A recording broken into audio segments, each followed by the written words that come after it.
नमस्कार सभी को। दोस्तों, आपने एक ऐड देखा होगा कि दाग अच्छे हैं, पर आप यकीन मानिए सारे दाग अच्छे नहीं होते, क्योंकि कुछ दाग कभी छूटते नहीं। चाहे आप किसी भी कंपनी का साबुन यूज करो। और कुछ इसी तरीके का दाग जो है वो राहुल गांधी ने नरेंद्र मोदी पे लगा दिया है। वोट चोर गद्दी छोड़ का नारा राहुल गांधी ने मोदी जी के ऊपर चिपका दिया है। और ये नारा केवल बिहार तक नहीं रुका है, ये नारा सुनाई दिया है बंगाल की विधानसभा में, जहां ममता बनर्जी खुद वोट चोर गद्दी छोड़ का नारा लगा रही हैं प्रधानमंत्री नरेंद्र मोदी के खिलाफ।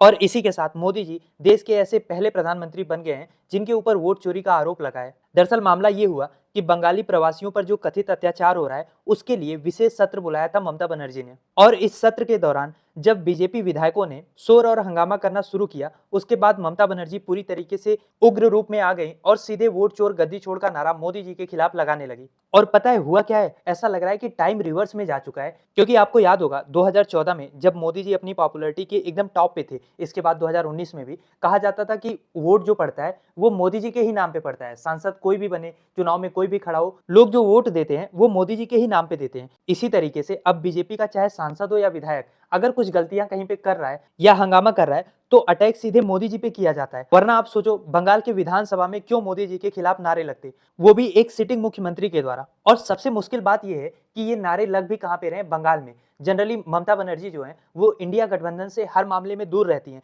लेकिन राहुल गांधी के इस मुद्दे पे ममता बनर्जी भी उनके साथ उतरी हुई हैं। और बंगाल एक ऐसा किला रहा है जिसको मोदी जी आज तक भेद नहीं पाए हैं। तो सवाल ये है कि ममता बनर्जी अपने आंदोलनकारी अंदाज में इतनी सादगी और जुबान पे इतने तल्ख नारे के साथ बीजेपी के ऊपर इतनी जल्दी क्यों अटैक कर रही हैं? अभी तो चुनाव में वक्त है। दरअसल बात यह है कि बीजेपी जब चुनाव मोड में आती है तो अपने बहुत सारे टूल किट के जरिए पहले नैरेटिव सेट करने की कोशिश की जाती है। और इसीलिए ममता बनर्जी इस बार पहले ही अपना नैरेटिव सेट कर देना चाह रही हैं। वरना अखिलेश यादव को चाहे टोटी चोर कहना हो, चाहे फिर राहुल गांधी की जो पप्पू वाली इमेज बनाई गई, ये इसी नैरेटिव का हिस्सा रहा है। तो इससे पहले कि बीजेपी बंगाल फाइल, घुसपैठिए, एसआईआर, ईडी, सीबीआई, ये सब जो टूल किट है इसको लेके ममता जी के ऊपर हावी हो, अपना नैरेटिव सेट करे, उससे पहले ही ममता बनर्जी बीजेपी की इमेज जो है वो एंटी बंगाली और मोदी जी की इमेज वोट चोर के रूप में एकदम फिक्स कर देना चाह रही हैं। और आज जिस तरीके से बंगाल के विधानसभा में मोदी जी के खिलाफ वोट चोरी का नारा लगाए, ये चीज बता रहा है कि लाख कोशिश कर लें, लाख जीएसटी में सुधार कर लें, लाख विक्टिम वाला कार्ड खेल लें कि उनकी मां को गाली दिया गया है,